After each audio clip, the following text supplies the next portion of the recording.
Greetings, fellow viewers, and welcome once again to the Vlogcast. I'm SeptumSin, your host for this lovely tour of 2020, the year that everybody has stated is the greatest year of their lives. Well, it's the greatest year for something, anyway. It's for damn sure.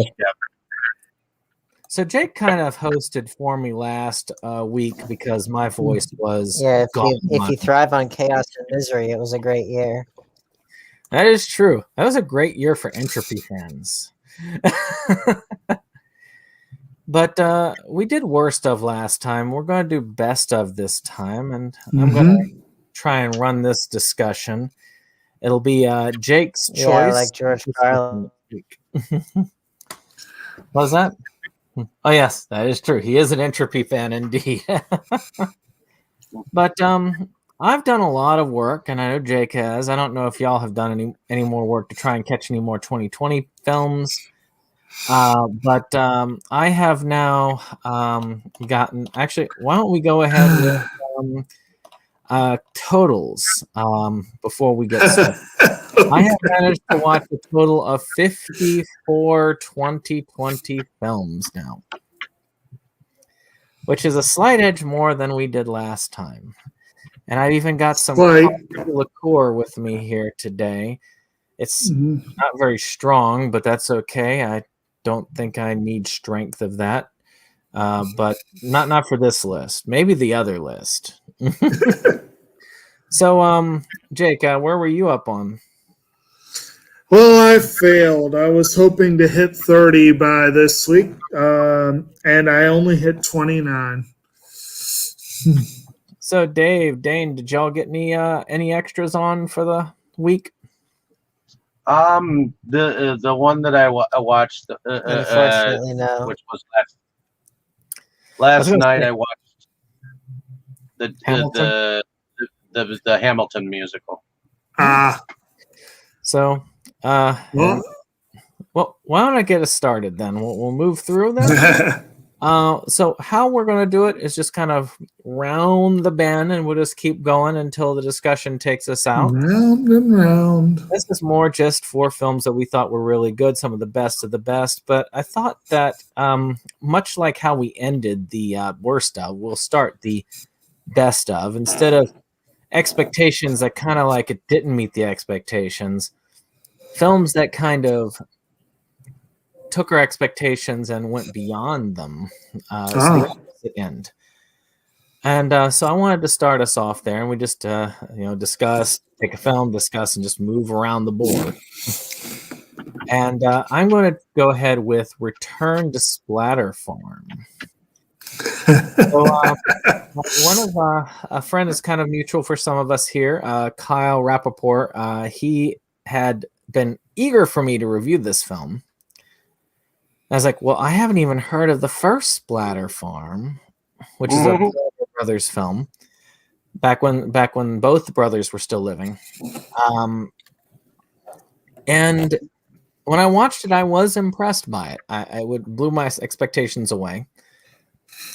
I'm not a huge Polonia fan. I am because their movies have either been movies that I thought were good or movies I thought were terrible. So it's kind of up and down with them. But this one was pretty good. Kyle is in it for a couple of scenes there. I think he plays a zombie in it. He plays somebody gets killed, and he's pretty good at getting killed. So it's good to watch. You could check it out if you do. You see him on his channel, which I do link down below at Movie Buff 1. You should give him a shout out. I'm sure he would appreciate that. But I thought it was fairly well done. When you're talking about a micro budget slasher movie, Return to Splatter Farm was pretty good when it comes to that sort of thing. You got to give them what they've got, and they did pretty good with what they got. Now, did any of y'all see Return to Splatter Farm? It's been in my collection, but I have not been able to watch it yet. So Well, if you like the original, I think you'll like this one pretty well. I think they did a good job with it. Well, I'm gonna then move the floor along. Well, we'll go to you, Jake. What is? Have you seen a film this year that has actually past your expectations for it? It's kind of a hard thing to call. Most of the films I've seen so far this year, I feel like by the time I got around to watching them, they were pretty close to what I expected. Nothing like completely different from night and day from where I would have expected it. But we did talk last week about how I was actually somewhat pleasantly surprised by Sonic the Hedgehog. It was not the unmitigated disaster I feared it would be. And in fact, where my bar was set, it managed to surpass. But there are, I guess, two that I could put forward for this. One being that given its tortured production and release history and the track record of Fox with these properties, I had every reason in the world to fear the worst with the New Mutants. And I was actually pleasantly surprised. It turned out much better than I thought it was going to be. But the one that kind of fits this category because I had no expectations going in. I'd never heard of the damn thing until it got a Golden Globe nomination. And then it was just a couple days later that I saw, wait a minute, this is on Netflix. I'm going to watch it. Was Over the Moon. And Over the Moon was actually very good. It was very, very good. And it gets a little...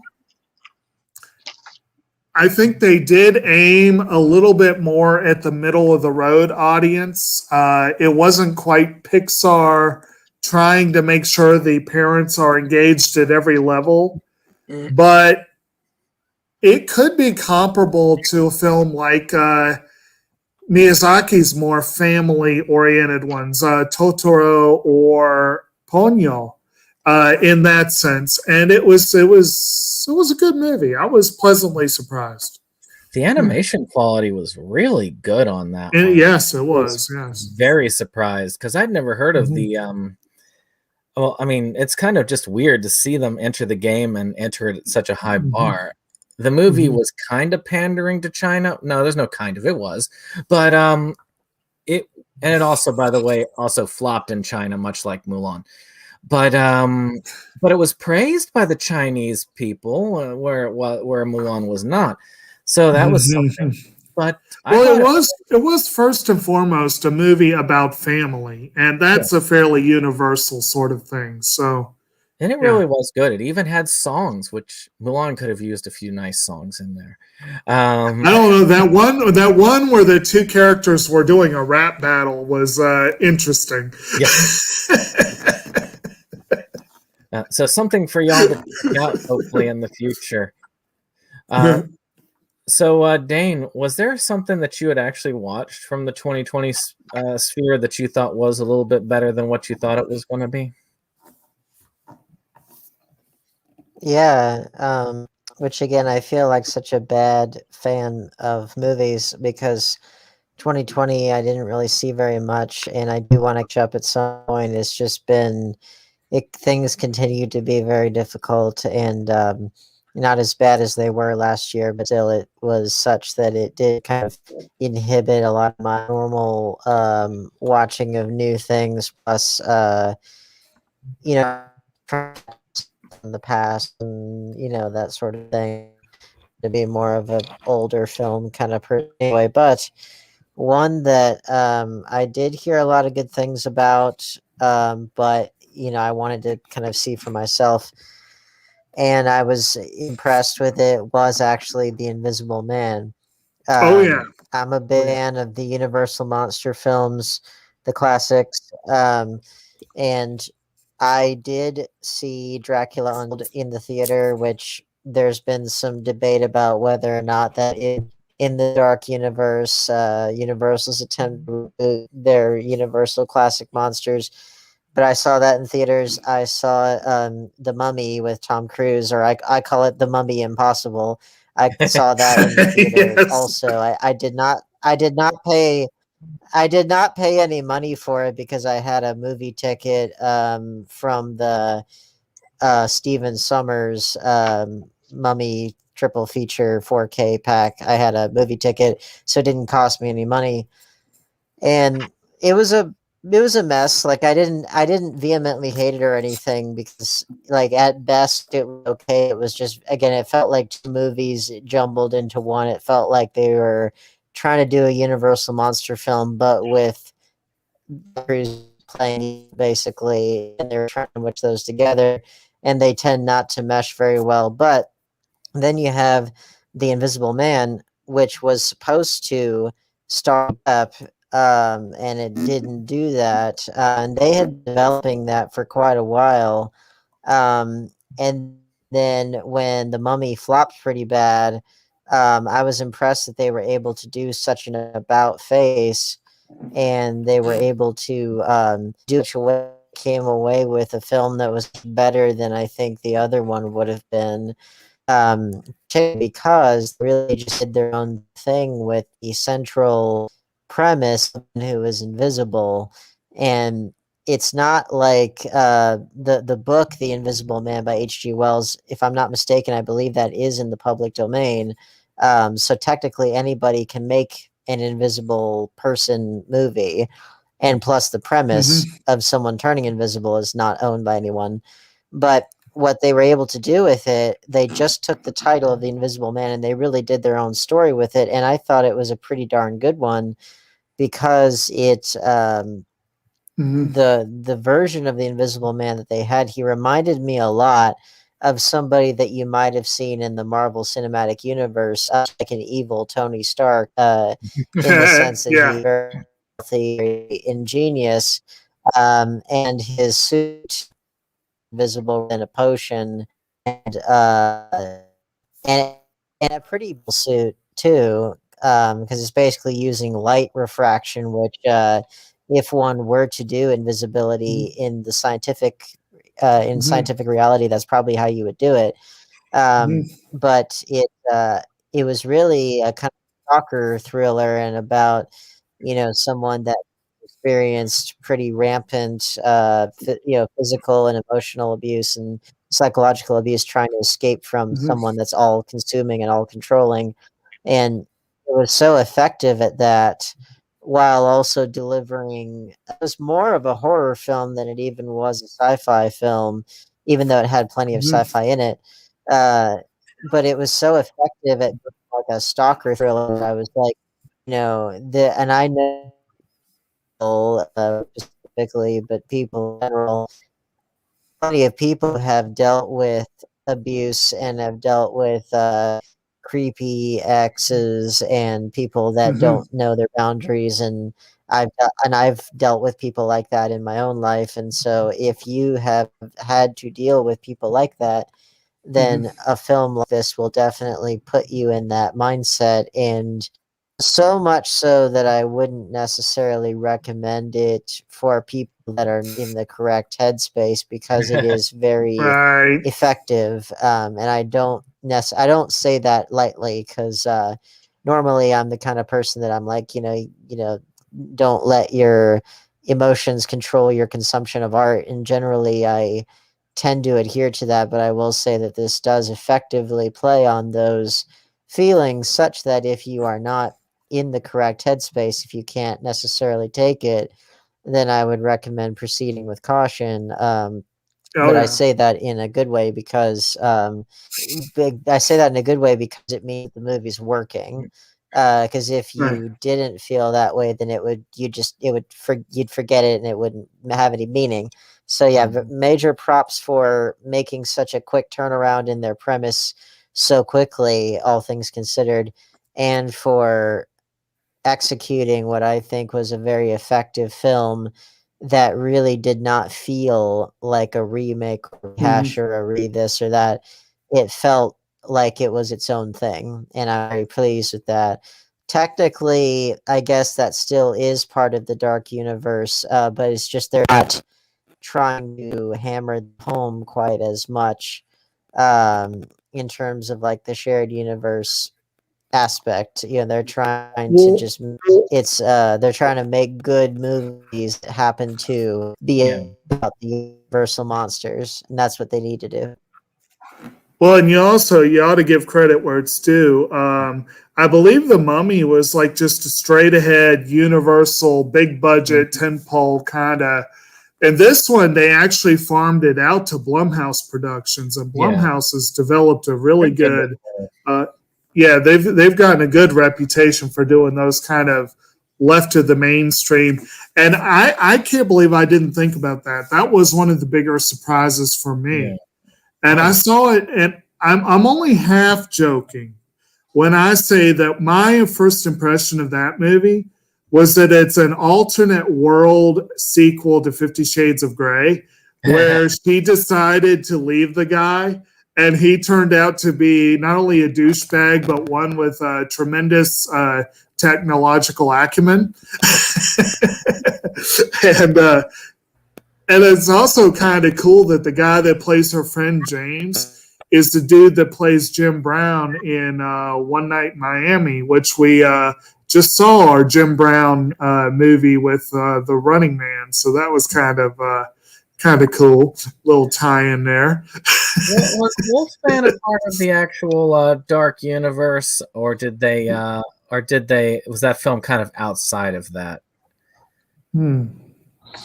That's the only one. That's the only one I can think of that they did. The one with Anthony Hopkins. I think it was Anthony Hopkins in it. The one that was an Oscar. No, it was Russell Crowe. I think that was. Mummy. I feel like that was before they were trying to build this particular one, wasn't it? Yeah, I think it was beforehand, but I don't know whether. Well, so here's what happened. So here's what happened. So Dracula Untold was supposed to be the one that launched it, or kind of relaunched the Universal in the new era. They did not officially call it Dark Universe, and they didn't have the logo, but I know that was in their heads. And looking on like the media for the Dark, still some kind of debates about whether or not it counts. The one that 100% is in the Dark Universe is The Mummy, just because they made such a big deal out of it. And they tried so hard to build up the universe. So like you see the references to Dracula and to the creature from the Black Lagoon and the Wolfman and that kind of stuff. You see the references, and the fact that he's Russell Crowe's playing Dr. Jekyll and Mr. Hyde. And then you have this film which comes along, which Wikipedia still lists as being in the Dark Universe, even though they said it was just a standalone thing and wasn't developed with the greater cinematic universe in mind. But to be honest, like, I think that's how you should do it. You should say, we're going to concentrate on making a good movie first, and if it does well, then because we own all these properties, there's no reason why they can't cross over and stuff. You don't start from like this big, like it has to be this gargantuan thing, because then you lose. You can't see the forest for the trees, or rather you're trying to see the entire, not just the forest, you're trying to see the whole continent, rather than saying, let's just plant this one tree and make it really healthy and make it good. Shoot, they've got a formula, not just for Marvel, but they've got a formula for their previous Universal Monsters movies, because that's exactly how they did it. Totally. They were the ones who kind of pioneered it in cinema. And so all they have to do is kind of do what they were doing, just do it. It's really not that hard. So, Dave. But, the point being is that I feel like... Sorry. No, finish your point. Being, I feel like people too often, I feel like studios, they start from the premise that this thing absolutely must give endless sequels, endless spin-offs, and this, Yeah. that, instead of just starting from, hey, let's make a good movie, and if it does well, we'll make more of them. You know, it's really simple. That's how Hollywood used to work. That's how, dare I say it, that's even how the MCU kind of started, even though they were building up things from the beginning. But that being said, like, they still concentrated on making those first few really, really Right. good, so that way the other ones could happen. Um, you know, so it's just putting the cart before the horse is basically Oh yeah. the thing I'm Mhm. trying to say that they did not do in this one, thankfully. So, Mhm. Dave, before we move on to best of the year, do you have one that you saw that you felt exceeded your expectations? Of 2020, Yes. Yeah. I would have to say one that I was not looking to see, but my fiance wanted to see was A Promising Young Woman. She kept Oh. telling me about it. I can't I saw the trailers. I was like, man, but when I finally actually got to see it, um, What the it heck happened? exceeded my expectations, and Hmm. and it had some humor to it that I was not expecting. So uh, That's Dave, you what might I have want to a see. connection there. I swear it sounded like your mic started coming unconnected. I thought But it sounded like he was in an aircraft, like in an like an aircraft airplane was testing tunnel going. or something. But A Promising Young Woman is on my list to see. I do want Yep. to check. Yep. It is well liked, I know, and it's got a lot. It's on my list. I Yep. have a list, and I have not come even close to denting it. Well, I came a little ways to denting it, but it's still not fully dented yet. It's not at the end of the tunnel. Right. So, that's it's still there. So I guess we'll go ahead with just films that we thought were really good, best of films of the year, really.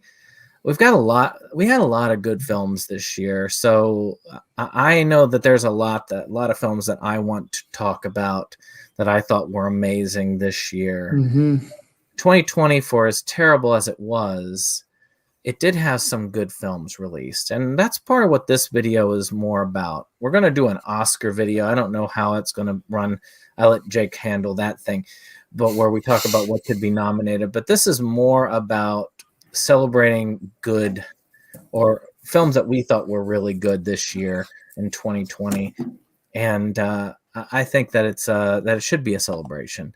So when I start us out with this, I'm going to start out with a small film creator because he made the worst of list. So I need to redeem that. Evan Jacobs with Riding the Rail last time, but there were 3 films that came out that year. As a matter of fact, 2 of those films of that year got our worst of list. But I didn't put Death Toilet 3 on that for me. But yes, the other film, Cool Summer, which is the 3rd animated feature that he has done. And a lot of the animation is very simplistic, but he's animating it all himself. So, I mean, he's drawing it himself, he's animated himself, so it's kind of stick figure-y. But the stories in these films, I mean, the first one I think was 1984 to 1985. The second one was Insect. And the third was Cool Summer. And I have to say, Cool Summer is probably one of the best films I've seen of his in a while.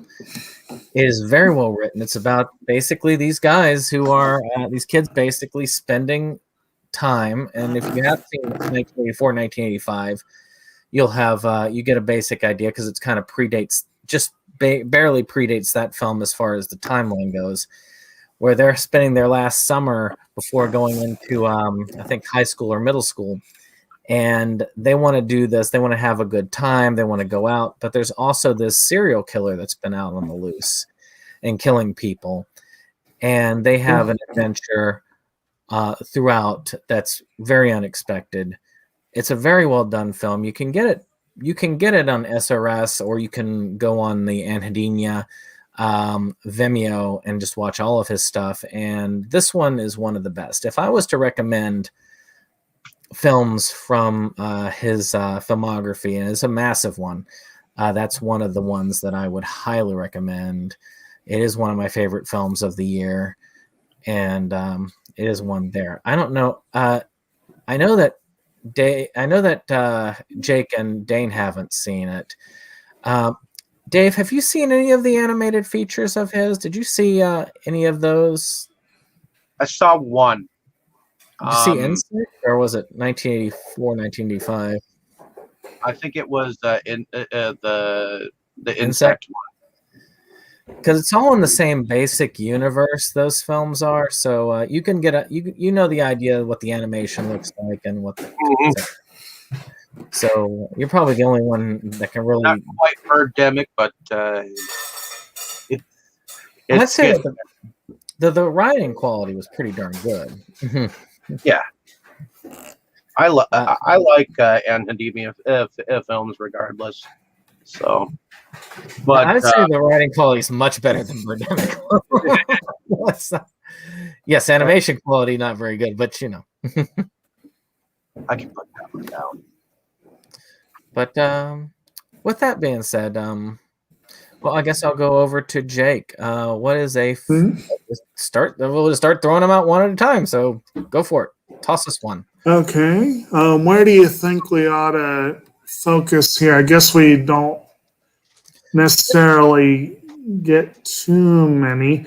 I guess I'll go ahead and start talking about the film that was number one for the longest time, because it's now number 5 on the list. But this has been such a weird, funky year because of the way, that all of our movie-going plans were altered in a lot of ways.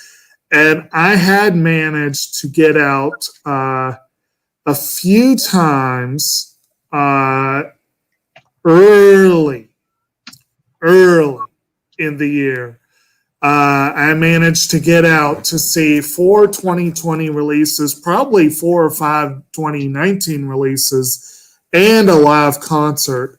And then after this movie, I didn't go to see any, and I haven't been back, strangely enough. But the one that was number one for the longest time was a film that was very happy to get on its one time only showing in Richmond, Kimito Nami ni Noritara, or Ride Your Wave by Masaki Yuasa. Excellent little film, excellent little anime. Yuasa is a visually intriguing director. He does some weird stuff. And of course, Brandon and I went to see The Night is Short, Walk On Girl, which was a phenomenal film. But Ride Your Wave is simultaneously less crazy and a little bit more, you could say it's a little bit more of an adult story in a lot of ways. It's not as wild, but it's basically, it starts off as a love story and turns into a meditation on grief and loss. That's weird. And it's really, really fun. It's really it's fun at first, and it's still interesting throughout. And just visually stunning film. And like I said, that was my number one for most of the year. Now that I'm finally getting to watch a whole bunch of stuff, it's dropped to number 5, and it'll probably drop another space or 2. But still, it's a great film, and it's criminal that no one's even talking about it in the awards race. But yeah, it is. I think. Yeah, I agree. I think it's actually better than some of the ones that they even put up for the Globe, at least. It was a fantastic film on loss, and there were several films this year that did make me cry. and it could just be because the year has Yeah. pushed me to my mental and physical limits. But Yeah. it is but that film did have me crying in several spots, and it really Mhm. was. I was really glad to see it. I had been wondering where the weird Mhm. turn was, because this director, there's a weird turn coming somewhere, and Yeah. and sure enough, he did not disappoint. They did not disappoint me. So I was very impressed with it. It's a great movie, Mhm. especially if you like surfing. And Mhm.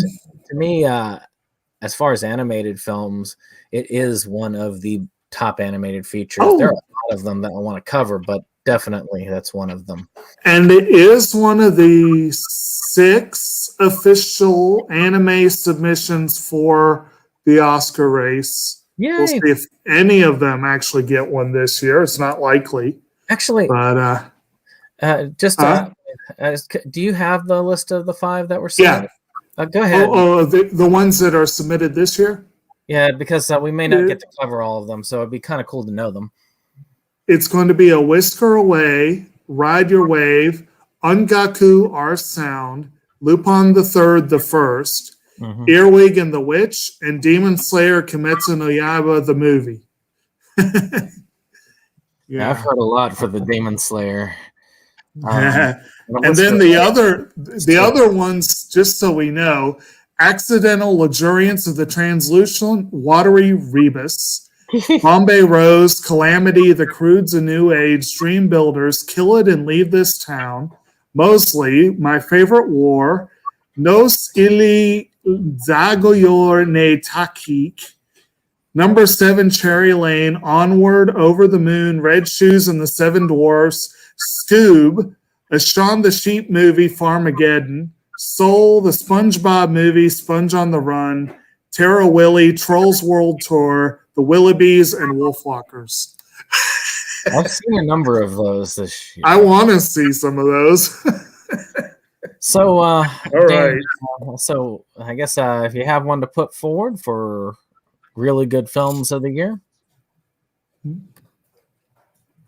Well, the one that I see was the Borat Subsequent movie film. High five. It was nice to see a favorite character come back to this. It was nice to see Borat come back to the screen. Yes. So Borat Subsequent movie film. I'm a big fan of Sacha Baron Cohen. I'm a big fan of the Ali G show and the various spin-off movies and characters and stuff.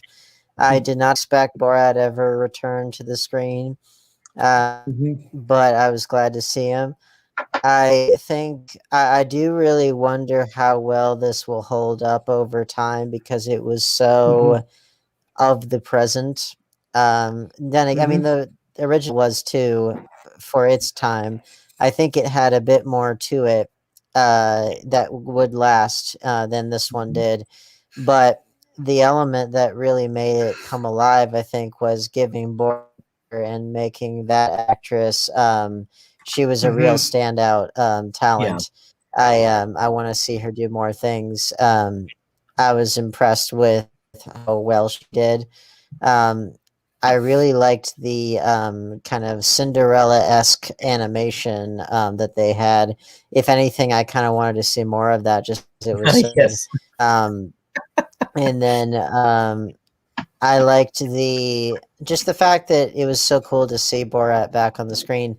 Now there are some things about it that I've noticed to be worse than the original. Like number one, because Borat's a special character, Sacha Baron Cohen basically had to do 2 layers of disguises. He had to play Borat playing other characters, and so it was like, well, if I wanted to see who is I have not watched yet, unfortunately, but I do want to, if I can ever get access to it or whatever. I know it's a Showtime thing, but it's like if I wanted to watch that, then I would have watched that.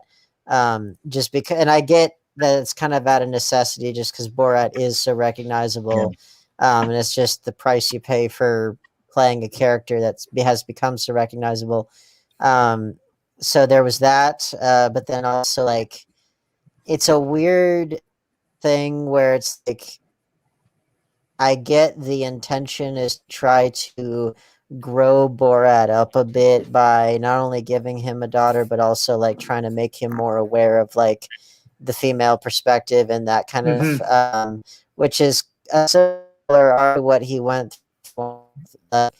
With he has like the big spiritual revelation and that kind of stuff. So it still has one foot in that tire, but it was also like, I really kind of wondered, like, would this character really be that self-aware or be that, committed to trying to, be more progressive and that kind of stuff. Like it stretched credibility just a bit relative to the kind of person that they established him to be.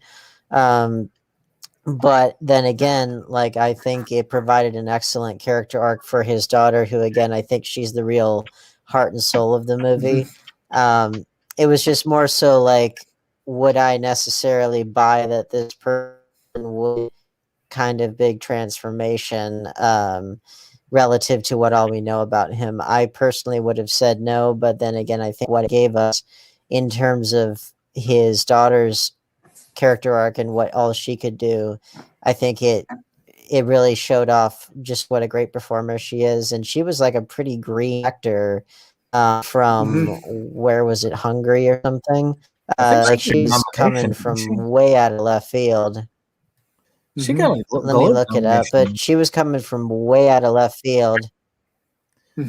She was coming from way out of left field. Now it reminded me of so her name is Maria Bakalova, and she's from Bulgaria. Excuse me, Bulgaria.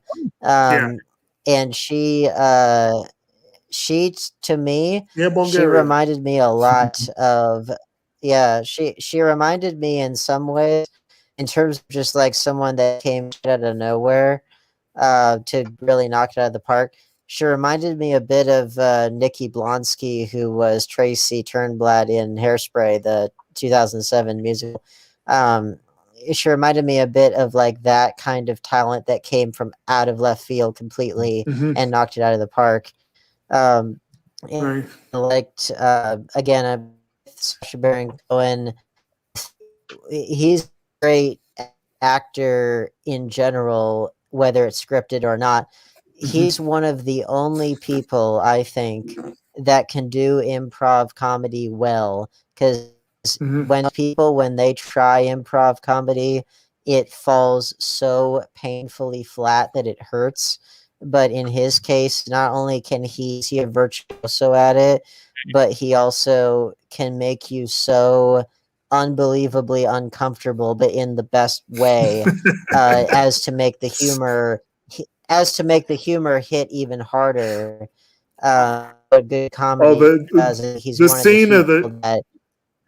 The scene of the two of them in the pregnancy center. That's like, actually, one thing that impressed me in the movie is how they managed to sneak him in that closet with Rudy Giuliani in there and not realizing that he was there. It just, so when he bursts out, just seeing that Giuliani was going to have a heart attack when he did that. I can't remember what the controversy was. He was talking like that Giuliani deserves an Oscar or somebody that was there. Well, there's a lot of jokes that he was the real. He was like supposedly he was trying to like readjust his mic or something, but it looked like he was pulling down his pants or whatever. But supposedly it was such that, like, honestly, like the thing that made it stand out so much, besides the fact that Sacha Baron Cohen is fearless, and that part of what I hate about mainstream comedy, especially these days when they're not really making that much comedy anymore. But even like in the 2000s when they made a lot of comedies, I felt like in many ways like they were too safe, and that they were like too safe in terms of not just subject matter, but too safe in terms of like actors trying to engage in a lot of self-preservation. And the best performances are the ones where the actors just throw caution to the wind and they just go for it. And that's what I love about, like, say, Nicolas Cage, is every performance he does, there's no like hint of self-preservation. He's just diving into it head on. And that's really how Sacha Baron Cohen is in some ways. Like he goes head first into a performance and into an angle, into a character that is ostensibly very unlikable and very like you this person, but he makes that character so charming and so like innocent in his naivete that it's like you can't help but love him. And the fact that I'm constantly amazed that he's able to get into the places he's able to get into, and that he's able to get the kind of footage he can get.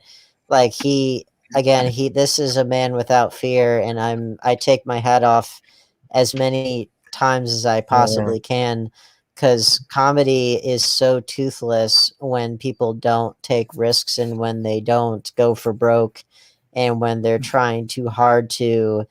It's not just the not wanting to offend people, but it's even more so the need to preserve oneself as an actor and to try to come across as like likable or whatever. Like the best comic performances are the ones where the actors just go for broke and they put everything that they have into it, and what you get is something that's unforgettable. And I think in this case it was one of the few comedy movies that I've actually watched in the modern day, because it's what I like to see in comedies. I like people that just go for broke and are not afraid of controversy. They're not afraid of ruffling feathers, and they come away with something that's completely unlike what most people. I do not think it's as good as the first one. I don't think it's as good as the breath that we got on the LG show. But I think, and again, I do think that some of aspects of his attempts at being more progressive as a character, I was like, I really don't know if that character would realistically get to that place. Maybe with a daughter, possibly he could, but I was like, it's a little bit of a stretch, but like the point being that he's able to do stuff with comedy that most people are way too scared to do, and that I take all of my hats off. And what do y'all think of that Disney princess movie his daughter grew up with? I wanna see that as a full movie. Like that was like my favorite thing about it. You could tell that's where some of that budget animation for that. Like I don't know what studio they got to do it, but like seriously, I want to see that as a full movie because the animation was really quite good. It was not like flash animation. It wasn't like obvious like YouTuber shit that they farmed out for pennies or whatever. Like they put real work into that, and especially the whole film was filmed during a pandemic, in the midst of like these rallies of people that you're like, these people could lose it at any moment, and yet they managed to to be out there amongst those people. And it's like, geez, they were fearless, and I give them a lot of credit. I was literally blocked away from one of the scenes in the first movie when he bombed that rodeo. That took place at the Salem Civic Center, which was across town from where I was living. And I remember opening the paper the next day and seeing in the paper about this prankster who had gone to the rodeo and gotten people whipped up. And I was like, okay. And then after the movie came out, and I was already a big fan, I was waiting tables, and a couple with Kazakh passports came in and said that they were journalists doing research on where the movie was filmed. And I was like, that was kind of cool. That's really cool. Now, what's interesting, funny you mentioned that. What's interesting is that the part where he broke into the RNC in the Donald Trump and every makeup, which that makeup looks shockingly good, kind of freaky, but good. But like that whole, I've since gone back and I've looked up the news stories that said, Donald Trump impersonator broke into the RNC or whatever, and Oh. without connecting the dots, and it was like, oh wow, that's pretty cool. That it did gain coverage and everything. Just people didn't connect the dots until later. But then, like, there was that, but then also like the fact that the original film was not very well received by the Kazakh people, because they said, "Oh, it made our country look bad" and that kind of stuff, and they actually wove that into the story of this one. So I was like, "Hey, that's a good bit of art imitating life right there." So I want to go ahead and move on. So Dave, Yep. what was a film this year that you saw for 2020 that you considered was a good film? Well, out of the 2020 films that I have seen, I would have to say that it's in between. I would have to say it's in between Promising Young Woman, Bloodshot, and Gretel and Hansel. Well, why don't you throw one of those out, and we might actually get to some of the others. I'm going to try and get to as many as we can because I want to throw out as many good films or recommendations. Actually, why don't you start with Gretel and Hansel, because from what I've heard, you're probably one of the first people I have heard to say it was one of the best films of the year. Whereas some films with its slow pacing, as one would find boring, I like the take that they do on the Gretel and Hansel story, making it that the Gretel of the story is in fact the one taking care of her younger brother instead of like the other way around or in unison, because oftentimes we hear the story of Hansel and Gretel, and oftentimes it's them both getting sucked into this, whole dilemma. Okay, this gingerbread house, and flights of fancy. Okay, let's push the wish into the oven, kind of story. Whereas this one takes its time and delivers a story where, okay, Gretel and Hansel must find their own way at a very young age. In fact, their mother just kind of throws them outside of the house, and it says, "I can't afford you, so go find your own way." And first thing that Gretel does in the movie is she tries to become like a maid in some like richer house, except the dude who owns the place wants to pimp her out and shit like that. So she has to move around a little bit until they find a house. And this house that they come across isn't the so-called fairy tale gingerbread house. It's on the inside that they find the treats and things like that, and little bits and pieces, that tell a story of a woman with power, and how a young woman can come into her own and things of that nature. And I just like the whole coming of age tale surrounding it. So it's a slow watch. It is. It kind of reminds me of the pacing of The Witch, but it's entertaining. Once it gets entertaining, so and I liked it. I liked the atmosphere that it brought. So it's good to have a different take on something than what a lot of other people have said. So that's good. I mean, that's one of the things I like about movies as an art form, is that a lot of people can hate one thing, but there are people who can also love those same things.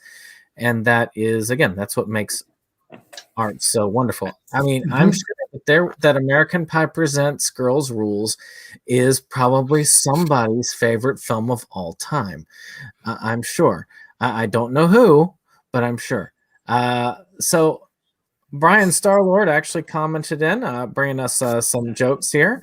Says, I knew an astronaut who was claustrophobic. Turns out he just needed some space. Indeed. But Or maybe he needed some air, but there wasn't any to find outside the ship. Yeah.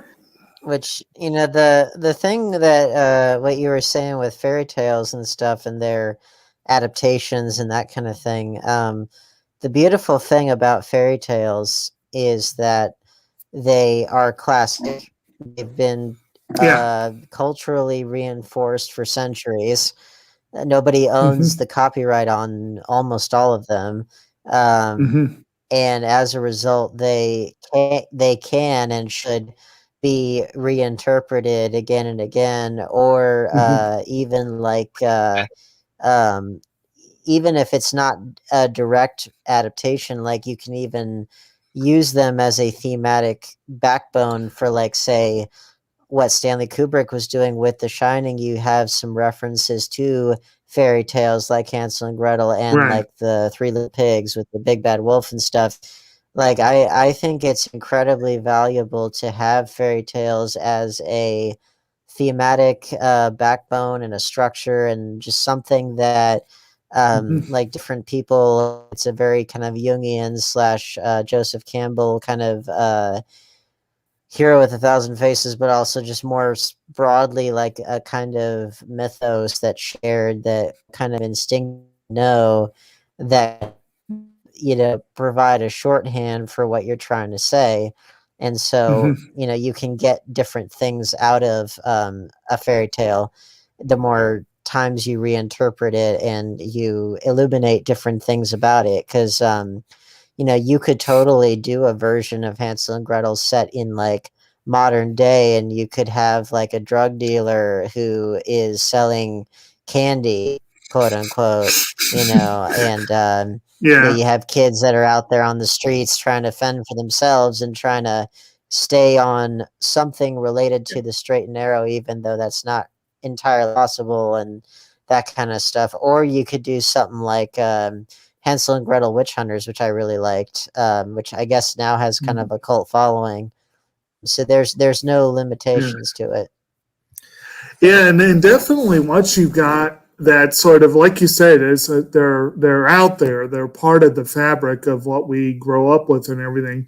So people have a certain familiarity generally, and so when you sometimes can even use that, like a show that I enjoy immensely, and it has tremendous personal value for me. I'll probably put it forward eventually for our anime discussion.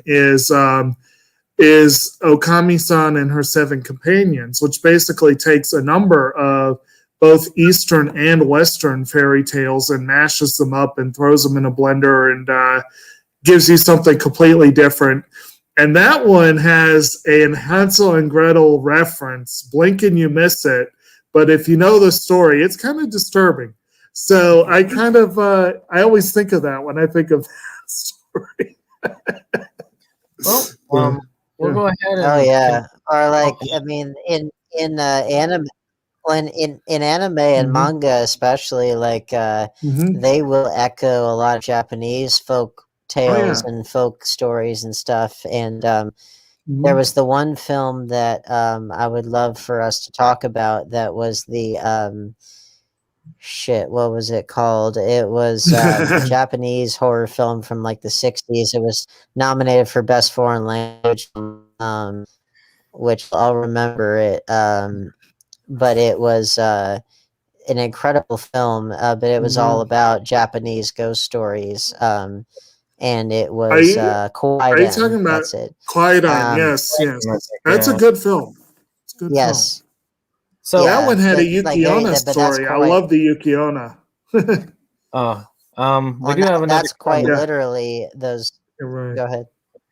So we have some more comments. Brian I was like, hey, I just got here, but I'm wondering, do you guys think you could one day talk about my favorite movie, American Pie Presents Girls Rules? I like when his dad sees him making Hey, sweet love to the pie. That might be the first. Oh, wait, that might be the first one. Never mind. Now, I'll say we do need to do American Pie one of these days. That would be a good one.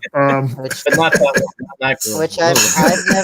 I've never seen American Pies, but I know I Wow. need to check it off the Yeah. list. Yeah.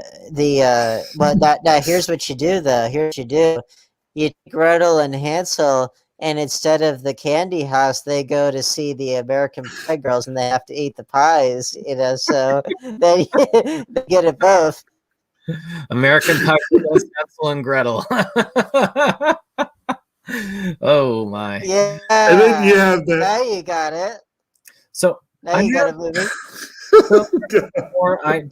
there are at least 3 more I want to try and get to on my Okay. list, if not Okay. more. But I don't know if we'll have actually time for more than that. more. I'm trying to. There are a lot that are on the main line that I'd love to talk about, but I'm only Right. going to pick one of those to talk about that I really feel needs to. But I want to try and highlight a couple that people probably won't be talking about. Okay. One of them is a documentary, a part 2 of one, which I know if you haven't seen it, I know both Dane and Dave will want to see in the future.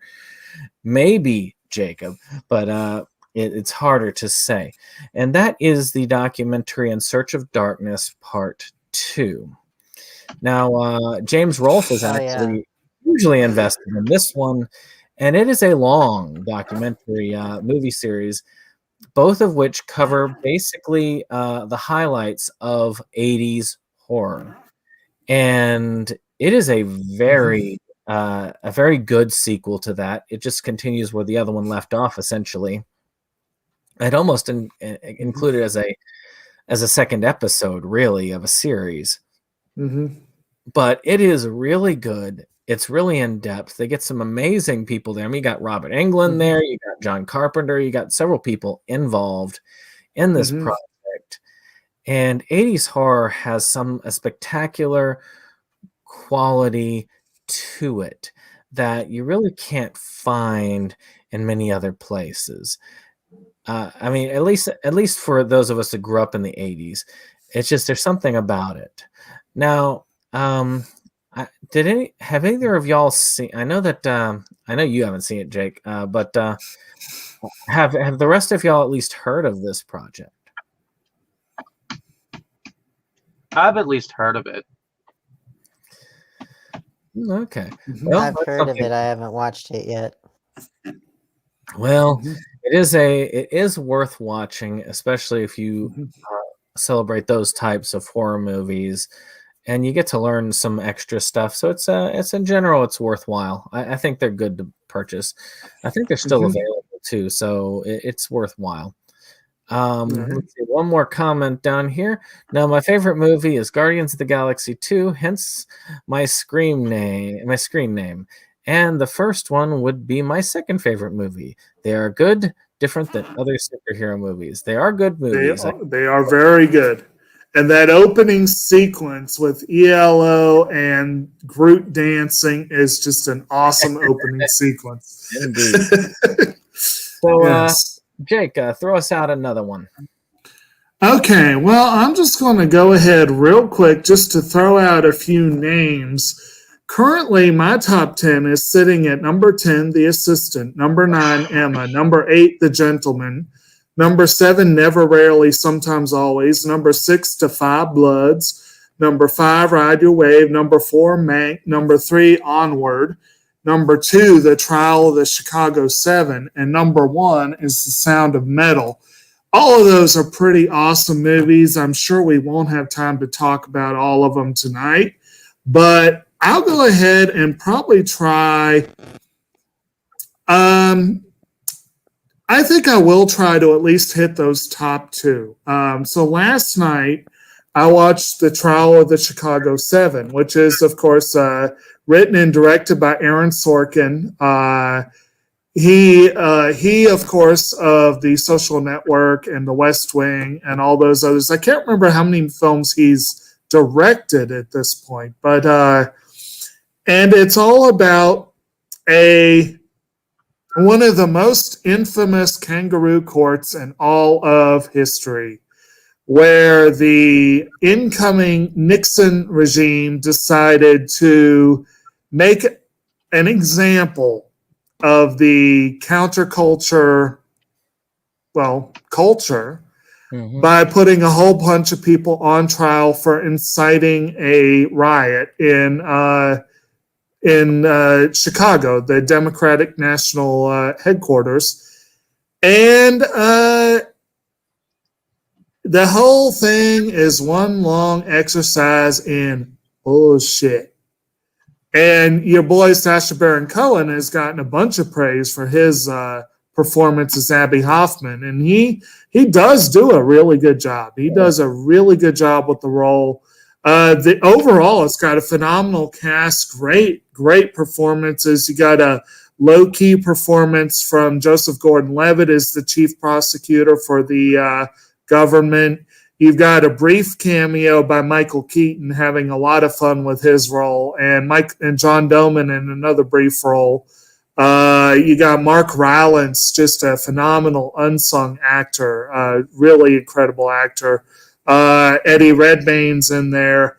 And then overall, though, you're watching this movie and you're going, the hell? I mean, I need to go back and see how much of this is accurate to the history of it. But the way the movie puts it forward, the guy, Bobby Seale, the director of the Black Panthers, was put on trial for several months without counsel. That's not supposed to be allowed in American courts. So, yeah, I watched this movie and I was seething with anger with the things that were done. Huh? What's that, Dane? The only thing I could think of on that level that I could think of that would kind of sort of count with that would be like military tribunals or something. Right. But that's certainly not what this was. Right. It was based, like I said, it's what I've heard called a kangaroo court. I mean, it really, you look at this judge and the way they perform, what's his name? Frank Langella, I think, played the judge, did a really, really good job, but he played the guy as, if this is accurate, this judge, oh man, he couldn't even get their names right. It was either intentional or he was going senile, but he couldn't even get names right. And it's like, yeah, I don't know. But like I said, it's a very well-made movie. It's enjoyable in a sense, but it's in a sense, yeah. And it's the kind of movie that could clean up at the Oscars. So I'm thinking there's a good chance of this. But it definitely is one that's going to get a lot of buzz between now and the end of the award season, and not entirely undeserved. So, you got another one to throw out for us? Yeah, the only other one that I've really seen, I mean, I did throw out, which I didn't include them in the rankings because I worked on them, but just yet another shout out to Dark Web Mystery Box and Faces of Fear that I worked on, just to, give them a shout out and support your indie horror films and that kind of stuff. Yes. But the film that I saw from sort of from 2020, debated about this last year or not. It counted because it made its festival debut in 2019, but wasn't officially released to the general public until 2020, and on home video and everything was Color Out of Space. And I feel bad that I haven't watched a lot of the big award films or whatever, and I will get around to it. It's just, again, it's been a really hard existence since before 2020. But point being that Color Out of Space was probably one of the best films Nicolas Cage has ever made, and certainly recent days. And it's a great return to cosmic horror. It's a great return to body horror. It's all about the unknowable. It's all about the surreal and the horrific beyond human understanding. It's got a lot of layers of meaning to it. It's got a lot of really, a lot of there's no going back kind of moments, which those are always great in movies, especially horror films. But like, especially when it revolves around physical deformities or physical flaws, like in even a non-horror film like There Will Be Blood, when his son goes deaf, and it's not one of those things that you can say like, oh, that'll be undone by the end. No, there's no going back kind of moment. There are several of those in Color Out of Space, and that to me is a sign that, oh, this is a serious movie. It's not going to be like a everything's back to the status quo by the end. And I really like those kind of films because they make you take them really seriously. And yeah, this film really, it's Lovecraftian. It's Nicolas Cage doing one of his best performances in a long time. Jolie Richardson doing a great job. And yeah, it was definitely my kind of movie.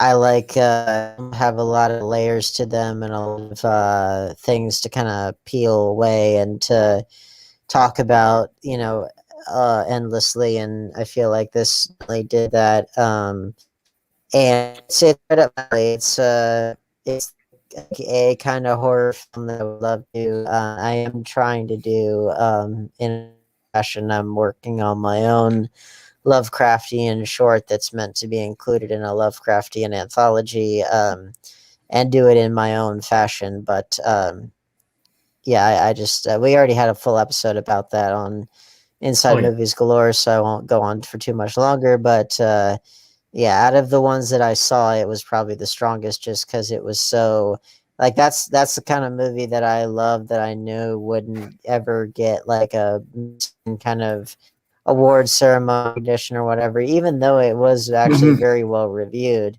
and for good reason. But it's like, that's the kind of film that to me piques my interest, are ones that I feel like are really doing something different in a good way, and kind of advancing the film medium forward somehow. Like if you had to summarize my criteria for what I thought constituted a film that would like rank really highly on the list, generally speaking, I tend to put the movies up there that I feel like they did something to advance the film medium itself forward in some way. And I feel like this did that. Not to mention, if they were to institute, let's say, an Oscar for Best Speech, Nicolas Cage's tutorial on milking alpacas would definitely be a contender. That wasn't. It's an educational film. Come on. Exactly. Yes. We did do a good discussion on that one. That one was yes. And again, you check it out if you want to on the Inside Movies Galore. Well, just go over and type in Color Out of Space, Inside Movies. It will look it up. That's how I look up most of the films we post. It is, and you can find the film itself on Shudder, I think, and it's pretty easy to find still on Blu-ray and stuff. I have the 4K with the slip, and it's just, if you're a Nicolas Cage fan, it's him doing what he does best, but it's also it makes sense within the context of the story, and it's very it does justice to H.P. Lovecraft as a writer, and and manages to update it to the modern day, I think, very well. It might be worth noting Nicolas Cage doing what he does best, and Tommy Chong doing what he does best, and they both fit in the story. They do. And Lovecraft doing what he does best, kind of posthumously. Right. So, Dave, I know you had put out a couple of them. Do you want to pick another one out of that group to throw out for us? Sure. And actually, I'm going to pick one that I actually did not mention. One that I think was kind of a sleeper that I'm not sure a lot of people have talked about, but Unhinged. Yeah. That one I saw, and though I was surprised with how much weight Russell Crowe had accumulated. Yeah. He was quite a hefty bag, but he is hefty. But he was phenomenal in it. I mean, he took the creep level to another level, and though the acting on the mother in there was atrocious, it was to her benefit, and I think that for a film where you get this kind of a situation where, okay, she's just going to work, all of a sudden he just starts to fuck with her, and just because she was there and wanted to, I think what she did is she bypassed like all the traffic, and he noticed that, and that was something that like apparently he just had a bad day and just snapped and started to follow her, fuck with her car, and he became a creep, and it was fantastic. But I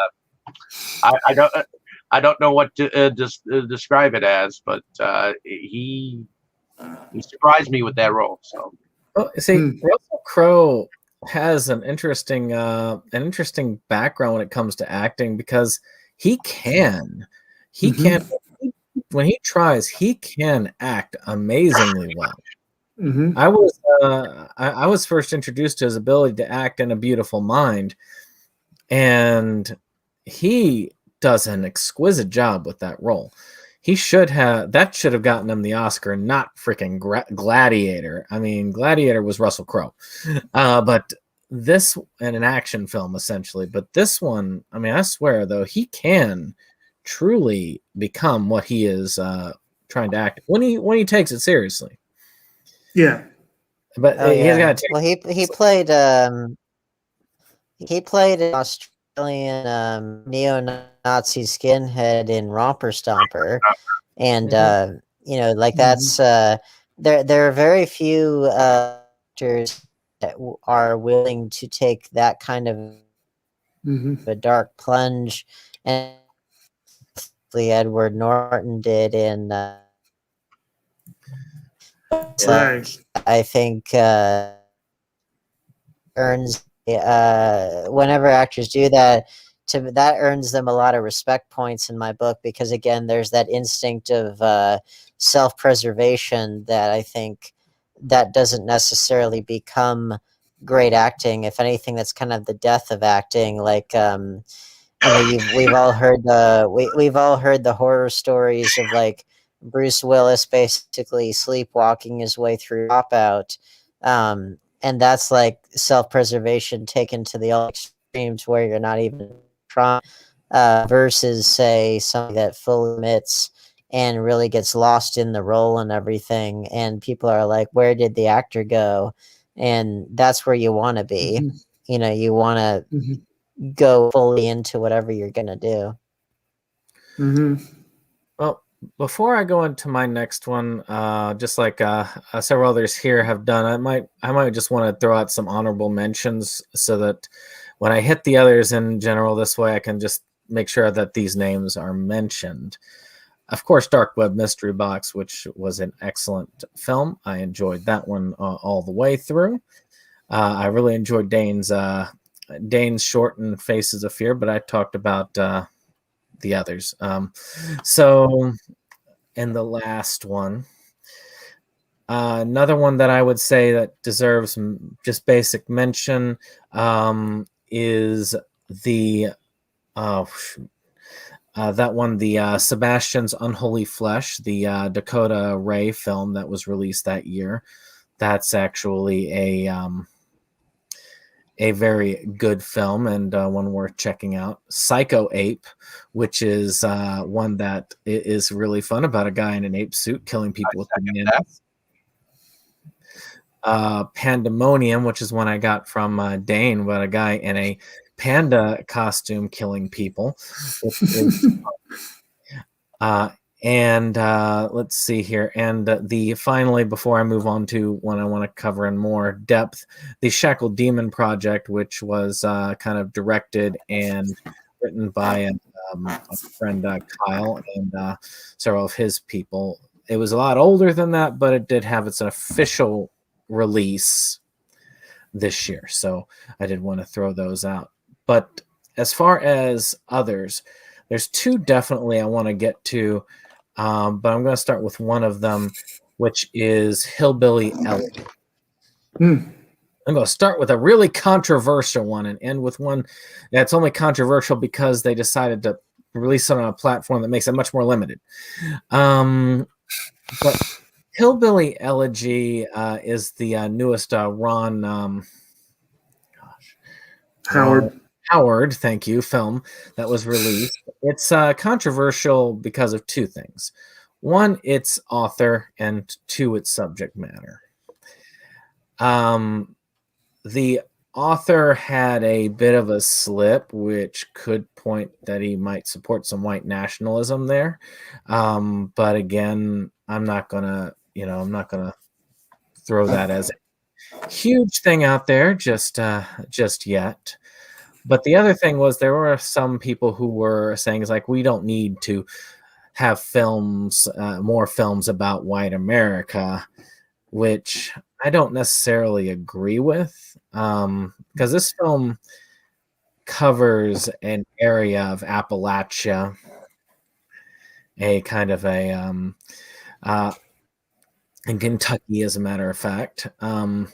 I am from a portion of Appalachia, but not that portion originally.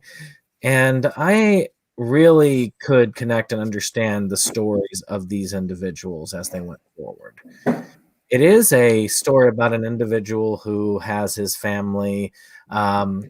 His mother was, salutatorian at her school, and then she kind of had her children at a much earlier age than she should have, and this kind of led to a lot of conflict and issue. There's mental illness and drug use in the family, and you can tell that a lot of it starts, even further back in the generations, with the final generation trying to work his hardest to break free, yet still honor those family ties.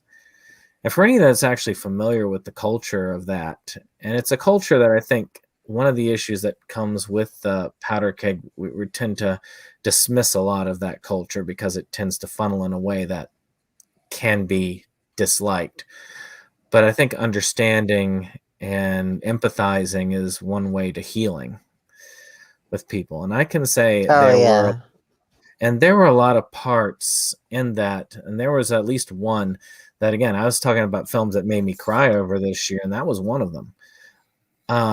Seeing that connection, seeing the kid's connection from the grandmother's perspective when she's trying her darndest to make up for the shortcomings that she had trying to raise her daughter. Seeing all that made me really think, because I've known people like that. I've known families like that. Shoot, my family has people like that. And I think Jake's probably one of the few that actually met those types of people in the family, but you know what I'm talking about. Right. I mean, I'm not too far removed myself, like I say, But there's hello, Mr. McNally. Yes, hello. Yeah. But that's I just wanted to bring it up because it is very well done, very well acted.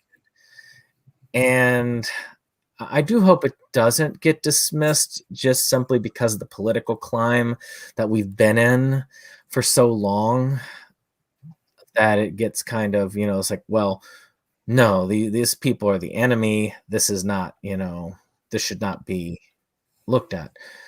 Because I'm starting to feel like that's something that people were talking about and trying to push. Like, this is, this is the enemy. I was Right. like, this is not, no, this is, Well, and to me, that's a bad, go ahead.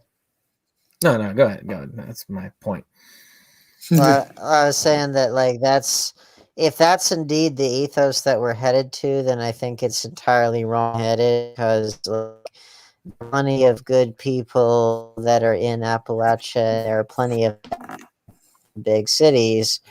It's there are good people and bad people no matter where you go, and Right. we're kind of in this part where anything that vaguely resembles something that we find objectionable gets thrown out, bad stuff, and we don't really know, or we're not to learn how to distinguish things and to deliberate and to use our critical thinking faculties. And I think that's a real problem. I mean, that's basically that's just surrendering our critical faculties. We're surrendering our ability to have empathy for people that are not like us. And it's basically, and if anything, it's like nowadays, this is the time when we need to remind people, hey, there are people in places where we least expect them, and there are bad people where we least expect them or we least want them to be. And it's just pretty tough. We don't just not see underserved in some ways, and it's the whole statement. If indeed this is uh, a thought process that's in the current ethos, if indeed there is a genuine thought out there that there's been enough movies about white people and therefore we shouldn't make any more. Well, A, who decides that, and B, it's not like white people superior. It's like we'll just how the stories get at the time. Other group will with the times, and if anything, in the mindset that movies that represent all different walks of life should be made and should be absorbed, and the more we learn about each other, then the more that the fewer reasons we'll have to hate each other, because the quick to hate somebody else is to cease to want to learn about them. And so if we continue to be on that path, then we'll just produce even more ignorance and hatred, just of a different variety. And it's like that's no better society. That's a society that's just as bad as the one we have, just in a different form. And to me, that's just entirely wrong-headed. Yeah, I think the last time I watched a film that really kind of hit the culture of that sort of area of the country was Winter's Bone, which that was a good one. Which was also a really good film. Yeah. And I just want people to definitely check it out, see it for what it is as a film. I mean, if you look at it and you say, okay, this is just, this is propaganda, whatever. I mean, that's there. I think the other thing was like, they see somebody who's able to pull their boots up, pull themselves up by the bootstraps. So it's kind of like that mentality. But then again, it also shows somebody who isn't. It shows the mother who she was the smart one. She could have gotten out, but she fell, and she fell into despair, and she just, she lost. And sometimes that kind of repeats, and it repeated with the sister, as she was just kind of barely surviving. That's the thing, is that you see these cycles repeat for all peoples in there, but there is still a way to dig yourself out. Yes. It seems like those steps are getting harder every year, but there are still ways. So it's just kind of it's just kind of telling. It's telling to me that we're in this era where we want more. We say that we want to have people's stories told, and we want to empathize with other people and that kind of stuff. And yet, it seems like more than ever we are resorting to tribalistic instincts in a way that is profoundly destructive. And so that's why I'm hoping with this beginning of the 2020s, I hope that we'll maybe um, overcome the kind of instant gratification, instant knee-jerk reaction kind of attitude that social media propagates. So that way we can step back and say, is this person, this movie, this whatever, is it really racist? Is it really problematic? Or is there something else underneath the surface that we can learn from, that we can make into a positive of some kind? Because, and I really do chalk it up to the fact that social media begs instant reactions without thinking. And to be honest, that's the death of a society, when we just expect to react thinking things through. And especially when it comes to identity and experience, and learning how to empathize with people that are different than us. And also understanding that there are people who are perfectly good people who happen to live a culture that is totally different from yours, in ways opposite to yours. And the people that don't really understand that tend to be people that they can't conceive of there being people that are good people that are so unbelievably different from them. But I've known plenty of them that are different from me in all kinds of ways. And, so I'm hoping that maybe we can get back to some sense of, hey, this person lives in a totally different part of the country than I do. And, their world experiences are not mine. And, here are ways we can along with each other. But that's what we say we want. And whether we actually believe it or not, that's going to be up to the general public. I certainly believe it. I really think a lot of people that say that they want it, they don't really want it. But here's hoping for people to maybe practice what they preach a bit more. I say it's going to be interesting. But again, I look forward to hearing Jake's opinion on the film when he sees it, because I know you've been on the Netflix running down, and that one's one of them. I've been meaning to watch that one. Actually, that was one of the first ones on my Netflix list. I just didn't get around to putting in Netflix.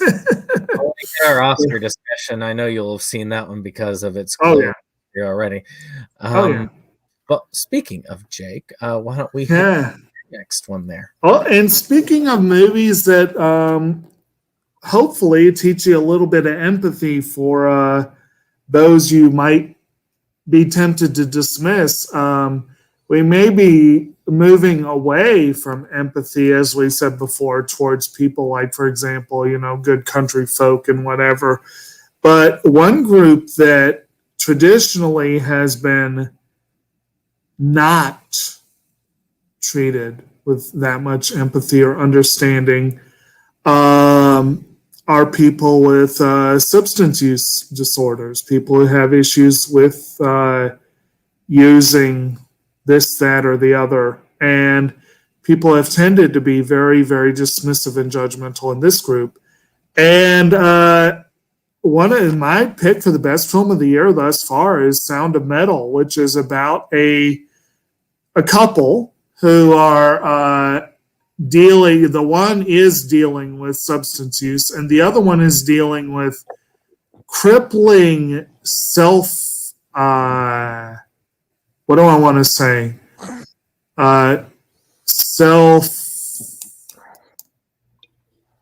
Self-image issues. Let's put it that way. And they're played by Riz Ahmed and Olivia Cook. And they also happen to be a touring heavy metal duo. He is the drummer, and she is the singer / multi-instrumentalist. And music is their life and their salvation. Without music, they would be lost. And he makes the harrowing discovery that he is going deaf. And he needs music, but you need hearing to be an effective musician, or at least that's the mentality that most people would have and the mentality he has. And as his hearing goes down, he becomes pretty desperate. And through, I think, his sponsor, I was a little unclear about this, but he gets hooked up with a home for the deaf in some country place somewhere. The guy running the home is played by Paul Rassi, and his character, he runs it with a pretty tight ship, but he also runs it with a great deal of empathy and, what have you. He has certain ironclad rules, and as long as you follow the rules, you're, good. And so this couple has to separate while this guy learns to be deaf. And meanwhile, he's learned of a surgery that might reverse the problem. It doesn't, but that's kind of the idea he has in his head. So he's dealing with these multiple warring things of losing his hearing, of tempering expectations, trying to raise money for the surgery, trying not to fall back into using, and all this kind of stuff. And it's a really, really, really, really well-made movie. Phenomenal acting, phenomenal use of music and sound. I hear this year the Oscars are actually getting rid of one of the sound categories, and it's only going to be Best Sound. And I'm like, well, this is a movie that's going to get kind of screwed from that. But on the other hand, it'll make it easier for the home viewers who don't know what the different categories mean. But this would be a great opportunity to bring in use of music and film. But it is a phenomenal movie. Riz Ahmed is pretty much the front runner for Best Actor, from what I understand, and he knocked it out of the park. But like I said, some of this stuff hits a little close to home for me. I am deaf mostly in my left ear, so I have very imbalanced hearing. There is substance use in the family, so I've had to deal with that. There's a lot of this stuff hits really, really close to home. So the movie, I was expecting it to be hard to watch. And it was difficult to watch, but it was not as hard as I thought it would be. I thought it ended really well. I was impressed. It is easily the best film I've seen this year. And hopefully we'll see some others on that level. But yeah.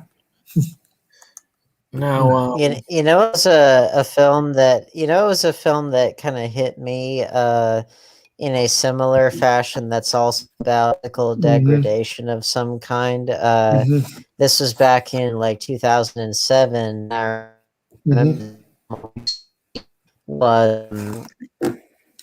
that one was all about this, like I think missed like most a of that. Parisian, like.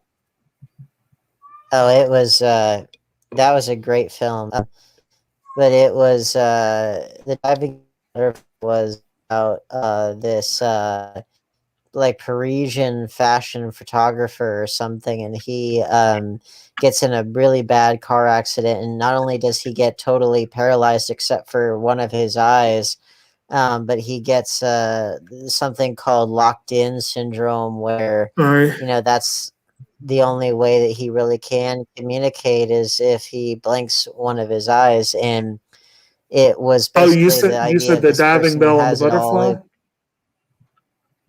Yeah. I couldn't hear what you said when you said that. Okay. Sorry. But that's somebody that basically all seemingly, and then gets it all ripped out from under him, and he has to eke out an existence despite literally having only one eye to communicate with. And that hit me pretty close to home in a lot of ways at the time that I saw it. All right. Well, I think it's your turn. Did you have another one for this year to bring up, or have you exhausted that well? I've kind of exhausted that. Well, I mean, there are plenty that I want to see. I mean, the ones that you Right. mentioned, like the award contenders, I want to see. Mhm. I still need to see Wonder Woman 1984 at some point, which I've heard is not very good. And then what's another one I need to? Yeah, just I need to see. Okay. Well, I can talk a little bit about like this isn't. This is kind of cheating, but I did. I did see plenty of like what did I see? I saw like some of the series that people are talking about, like Orion both seasons, which is great. Um, Tiger King, and such a train wreck that it was. You want to stare but can't look away, and that's really what it was. I watched Don't Fuck with Cats, which was the documentary series all about Luca Magnotta, and who was the guy behind One Lunatic, One Ice Pick. And I saw that series. And I both seasons of You.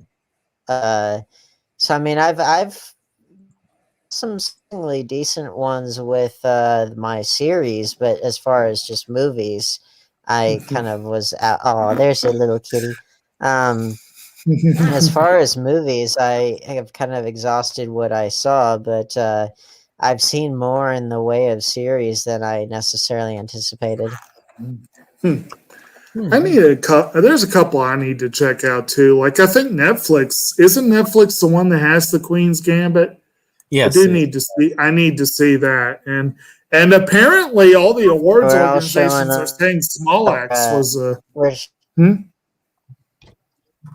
What's that? Oh, hey, We're Ash. showing off our pussies here, so I need to show off. Yeah. So, well, Dave, you've got. I know you've got at least one more for us. What do you got? Well, this one's in the documentary category. Okay. It's from 2020. It's called Life After the Navigator, and it's directed by Lisa Downs. And it kind of goes back and talks to the director of the Flight of the Navigator and Joey Kramer, so far as what he's done after the Navigator. And I thought it was kind of interesting because I forgot about the fact that Joey Kramer, the guy who played David Freeman, he shortly after the film he was got himself into drugs and was actually part of a bank heist. Seeing and hearing him talk about it and how remorseful he is about the way he was as a kid is kind of interesting, and seeing some of the cast members talk about the situation and so on and so forth. And apparently Lisa Downs did another documentary called Life After Flash, which I guess is about the guy Sam Jones and life after he did Flash Gordon. So it was kind of an interesting documentary, and I think it should be at least looked at for as far as things in the documentary category. Yeah. I mean, Cool. I think there were a number of good ones out there this year with documentaries. I mean, like I said, we cover at least this will put us up to 2 documentaries we talked about, because we also talked about In Search of Horror Part 2, which was good. I mean, was it? No, wait. Did I say that right? Was it In Search of Horror? No, Darkness. In Search of Darkness. Part 2, which, also. So some good ones. I had not heard about that documentary, so that's an awesome thing. Thank you for the contribution on that one.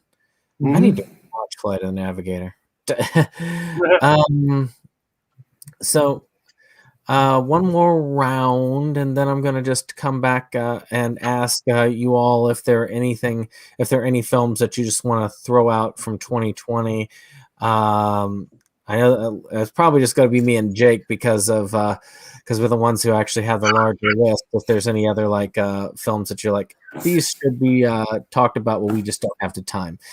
My last one I'm going to throw out. I got another series that I can throw out there super fast that I sort of have mixed feelings about.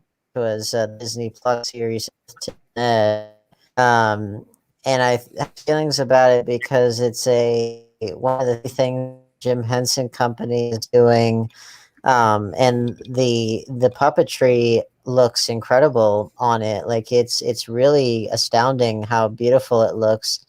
It's one of those. It's kind of like Muppets Now, in the sense that it's like an improvised puppet show. But the problem is, it's just not funny. Now Muppets Now has some charm to it because which that's again another series I can now has some charm to it because it's the Muppets and they have a better sense of character than they did with the Muppets, the 2015 show. But like Ed, like again, the puppetry is really, really impressive. I haven't finished the whole series, but from what I recall of it, just like as a show, it's just not funny. It's not like, painful or anything. It's more so like they're trying to do improvised comedy with puppets. And like I said before, improvised comedy, there are very, very people that can do it well. And I imagine it's even harder with puppets. But it's such that it's like, I'm sorry, but this just isn't funny to me. I do adore the puppetry that's on the show. I'm like, this has all the trappings for what could make a really great show, and it's well worth watching just for the art of puppetry alone. It looks amazing. I just wish it was funny. But again, I need to finish it. So the last one I'm going to throw out there as far as for in-depth discussion is the Wolf Walkers. Really, a lot of my picks that I've gotten to go in depth about, because again, I do have some that I'm going to throw out as like last minute stuff at the very end, but not to be discussed, is just more of you should see these. But the Wolf Walkers is one that I don't feel it's gotten some rumblings, but it's been locked behind the freaking Apple TV. And I only got to watch it out of luck for the fact that my wife has a smartphone and it's an iPhone. Yeah.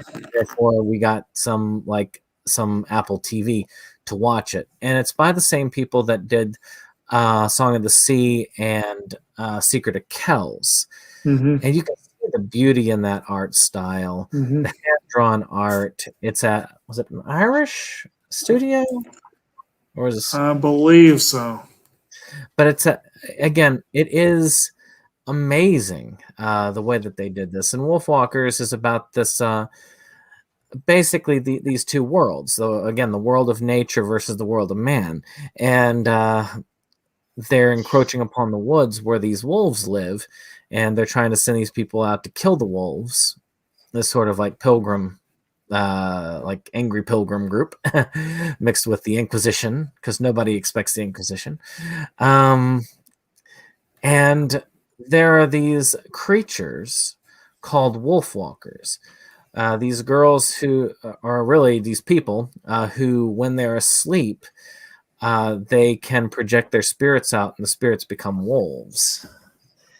It's a very cool film. It has a very deep environmental message, but not the kind that just slaps you about the face. It's kind of an interesting idea.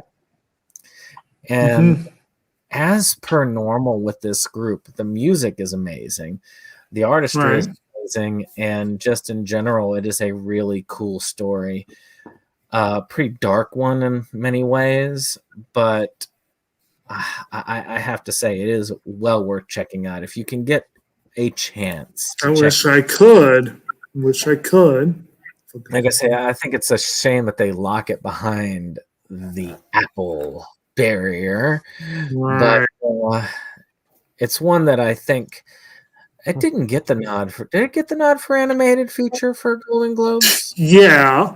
Okay, so it did. Wolfwalkers is in the short. That and Soul are the only ones people are talking about. Yeah. Yeah, it's and it deserves it. Very much so. It is right up there. I have a feeling it will get the nomination or a nominate, not the win, but nomination for best animated feature in the Oscars. Did Song of the Sea get? I think Song of the Sea got a nomination, didn't it? Yeah. So I don't think I've seen one from did. those people who hasn't gotten a nod. I was gonna say they'll be 3 for 3, and it'll be worth. Now, But this one, now the question will be: will they friggin' jip Bruno Calais again? If they jip him again, I'm going to be upset. Yeah. So, but that's my thought forward. I know that Jake, you've heard of Wolfwalkers. I've heard of it. I don't have Apple Plus. I've been pissed off ever since I found out it was an Apple Plus thing. Yeah, I mean, I'm just glad that I managed to get the peanut stuff on physical, because I don't that they're trying to block that they're trying to put those behind that Apple Plus wall as well. But this is what it is. I'm hoping that they do a physical release of Wolfwalkers. It'll be. I'm sure they will. I'm pretty sure I saw G Kids was attached to it, so there probably is a physical in the works. A good release. So, but in any case, I just wanted to make sure that was brought out because it is an amazing film. It does need to be talked about. If you do happen to have Apple Plus, I think the last movie that I want to put out there is Bloodshot. Bloodshot was it was a really cool action film for Vin Diesel. And I liked the idea behind it. I did like the fact that who else was attached? Guy Pearce. He is a phenomenal actor. I liked him as Fernand's counterpart friend in The Count of Monte Cristo, and the remake of The Time Machine. I think he did a phenomenal job in it. It's just the storyline needed a lot of work. Or better, but it was a good action romp. I did enjoy Bloodshot. I've got a copy checked out. I hope to watch it this week.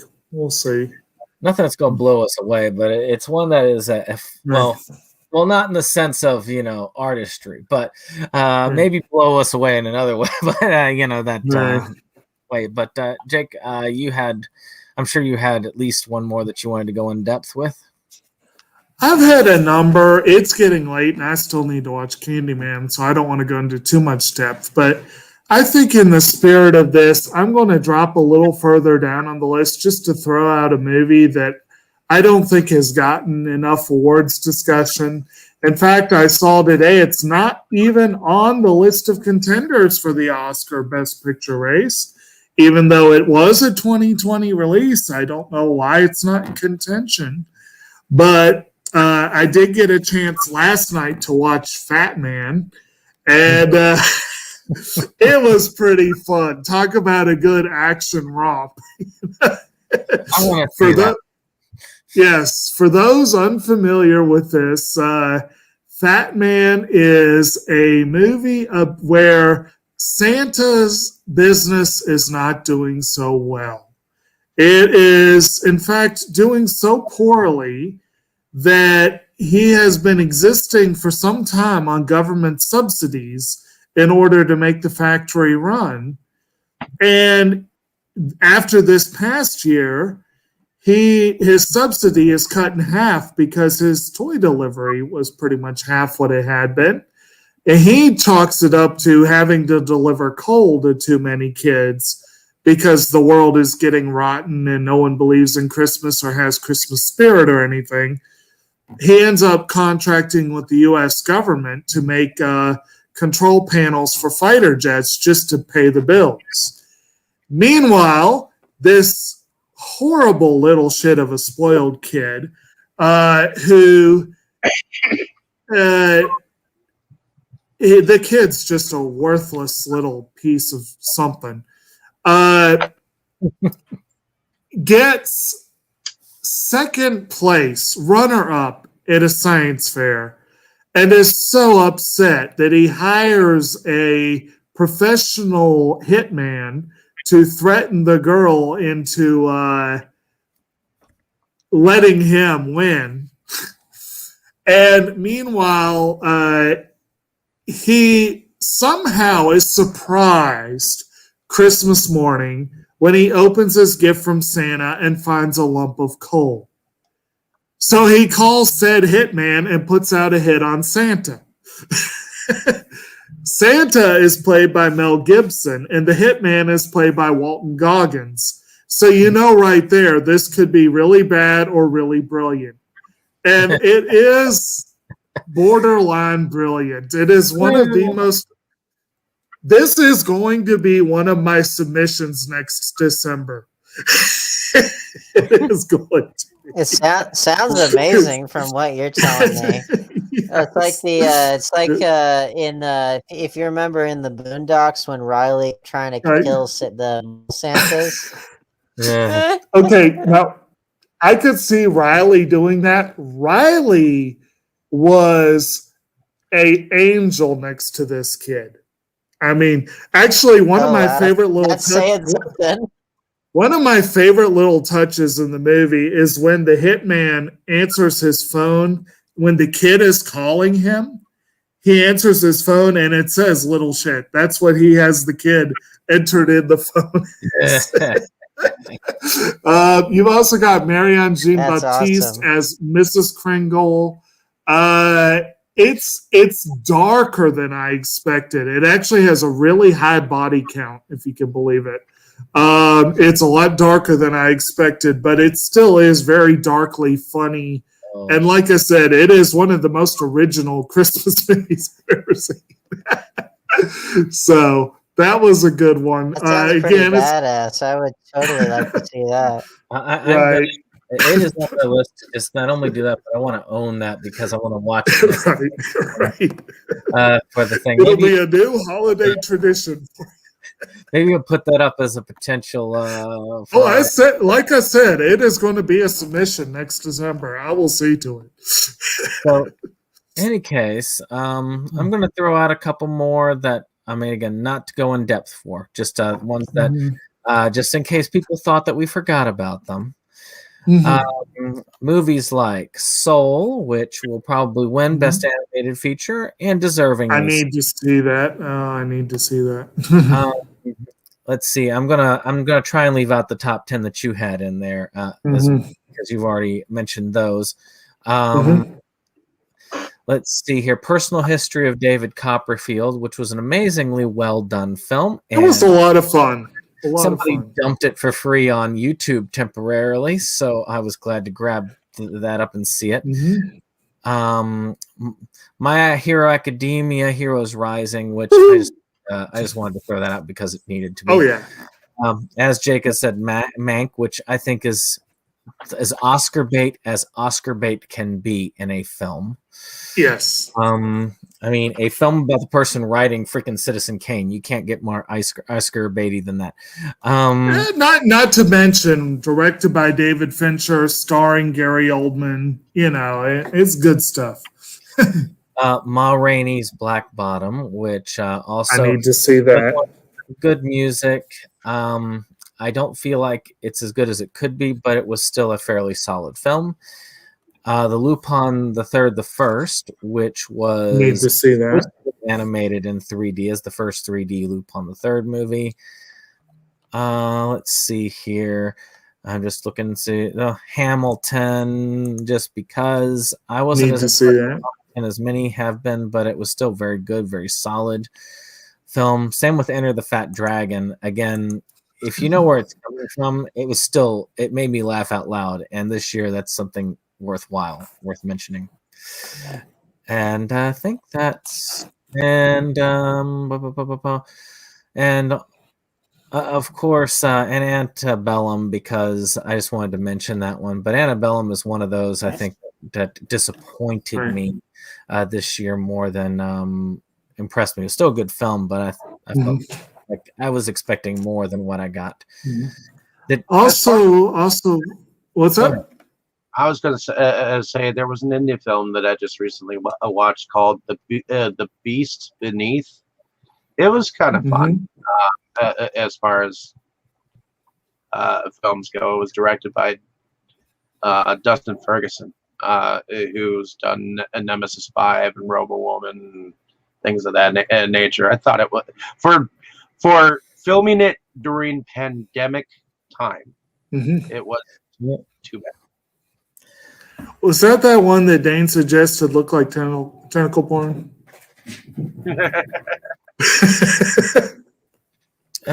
So one of the many, I'm sure.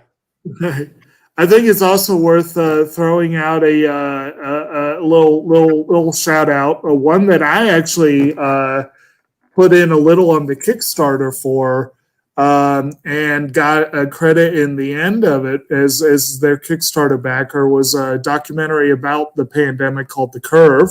Not one of the year's best, but I wanted to give it a shout out. We had The Way Back, where Ben Affleck did a phenomenal job showing the power of alcoholism on someone's issue. It's what an issue it can be. We had The Vast of Night, pretty fun, atmospheric sci-fi film. Birds of Prey, we talked about at length last week, but I did enjoy it. First Cow, the Kelly Reichardt film that so many critics loved. It's good. It has its moments. And I'm not a big fan of Kelly Reichardt films, but I can see the appeal. And then One Night in Miami, which was about one night in Miami that brought together Cassius Clay, Malcolm X, Jim Brown, and Sam Cooke. And very good film, lots of good music in that one. And then, the top 10 hour we talked about. But yeah, it was a solid year overall. I've only had a couple I didn't like. Only one I didn't really like so far. But like even Milan, I did finally see, and I could see the controversy. But if you forget about the controversy, it's a pretty fun movie. Yeah, as I said, it was well acted, and it had very good music, and it had very good effects.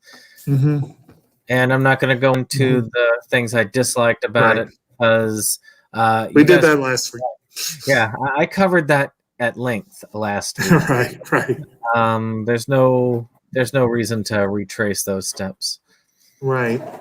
But and one random shout out I do want to throw, we've heard some individual, we talked a little bit tonight about individual things. One thing I've not been hearing in the awards discussion that makes me sad, I want to hear more praise for Hugh Grant in The Gentleman, because he was great in that movie. Well, The Gentleman was a fun way to start 2020 film. Right. That was my first 2020 film that I saw in theaters. And that's kind of, it was one of the last ones too. But it was fun to be able to get to see it. All right. Well, with that being said, I hope you all have enjoyed this. Of course, click that like button, hit that subscribe. Also subscribe to Indie Horror Film Creative for more on Dane and his film school, No Money Film School, I believe it is. And Dave for Inside Movies Galore with Delusions of Grandeur. So you get two for the price of one. A lot of cool movie content over there. And we're going to be discussing some fun stuff. Candyman and Just Before Dawn? No. Just Before Dawn. So some very fun films. I enjoyed both of them. Rewatched Candyman last night, and it was great, glorious. Go try and catch Secret tonight, maybe. So with that being said, I hope you all have enjoyed, and we'll see you on the next one. Bye. Bye.